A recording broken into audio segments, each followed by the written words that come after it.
Well, good morning, good evening, good afternoon, whatever your current life situation is. Hello, YouTube. This is Jeffrey Kite coming back again with another episode of Kite's Curiosities. Got two in the mail today. One coming out of Philadelphia, Pennsylvania. The other one out of Carroll Stream, Illinois. Shout out to Johnny Serena, who got a return from Carroll Stream, Illinois today. And I don't think I've seen anybody get anything out of the Philadelphia area lately. So let's get to crack and see what we got. Yeah.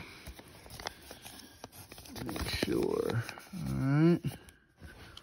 Put that up to the light. Okay. I can get off this in here.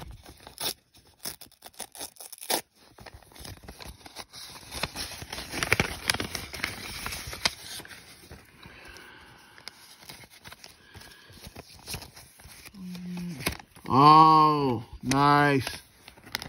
Says no problem. And thanks for the kind words. All my best, Brian. I bet this is Brian Baschnagel. Yep, that is my letter to Brian Baschnagel. See if he hooked me up. Oh, yeah. Look at that. Gorgeous. Gorgeous. Vintage 1977 rookie card of Mr. Brian Baschnagel. What a career this guy had. I mean, going all the way back to high school. In 1971, I read this article where he rushed for 409 yards in a high school football game in western Pennsylvania. And at the time, that was a single game record. And that record only lasted one season because in 1972, this man here rushed for 432 yards in a game. I mean, imagine two 400-yard rushing games in high school. That undoubtedly is what earned this man a spot on the team at Ohio State. Now, he played this position. I don't know if y'all have heard much about it. It's called wing back. Now, back in my high school days, in the mid-90s, we ran this offense. It's called the wing T. And they have a wing back. It's lined up kind of in the slot receiver position, but off the line of scrimmage and in the backfield. So the wing back can circle back around and take a handoff or block on an option play to hit to his side, or receive a pitch on an option.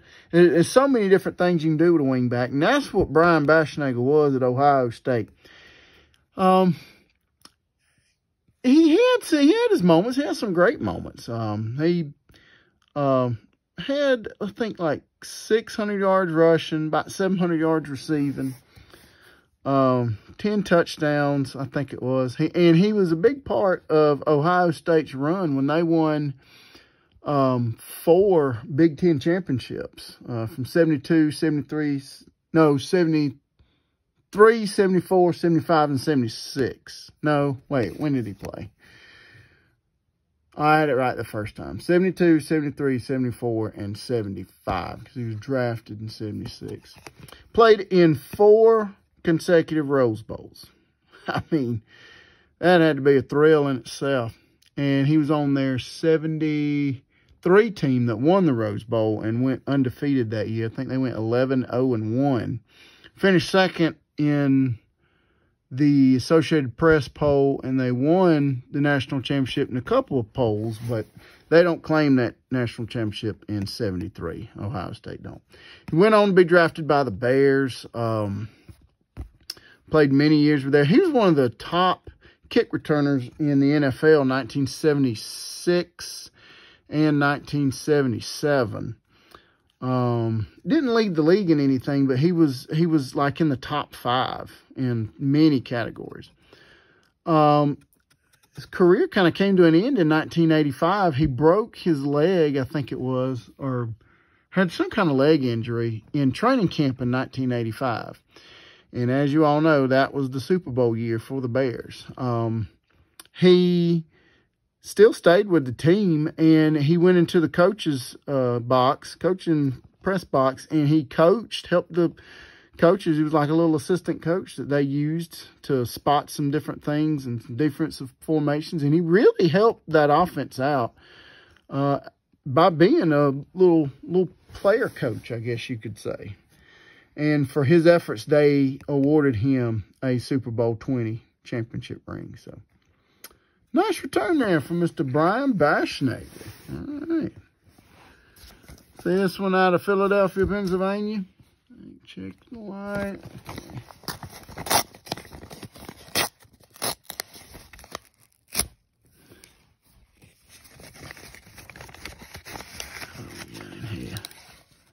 Oh, nice. Look at him. Oh, this is a beauty right here. It's a 1954 Bowman of Mr. Bobby Shantz. This man needs no introduction or anything. Everybody who collects TTM in the sports world, especially in baseball, knows Bobby Shantz. 1952 American League MVP. He went 24-7 that year. I got his 8x10 right over there in the man cave, hanging up. Won many gold gloves when he was later traded to the Yankees. Helped them win the 58 World Series. Dominant pitcher in the 50s. Really, really good. And he's the oldest living MVP in baseball right now. And just such a wonderful, wonderful return. I was so happy to get this return. I saw this card at a show. My buddy Mike had it for sale for $2. $2. And I mean, look, it's in great shape. It's got some tape marks, tape stains up here at the top.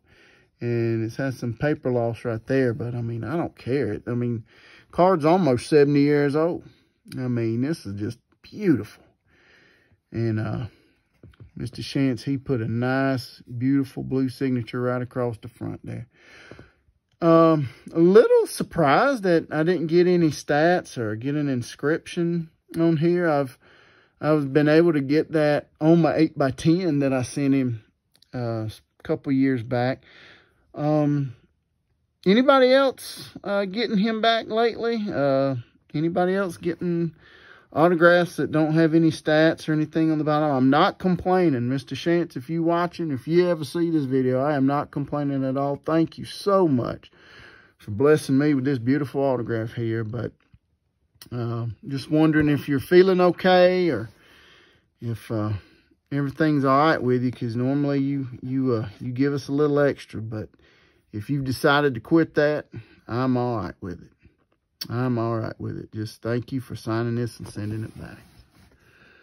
All right, folks. Well, there you go. We got 2 back, 1 card each of Mr. Brian Baschnagel, Ohio State, or excuse me, Pennsylvania High School, Ohio State and Bears legend, and a return from Mr. Bobby Shantz, 1952 American League Most Valuable Player, World Series champion, and Gold Glove winner with the Yankees. Man, it's been a good day. All right, folks. Like, comment, subscribe. Do whatever you want to do. Till next time, y'all take care now. Have a good one. Bye.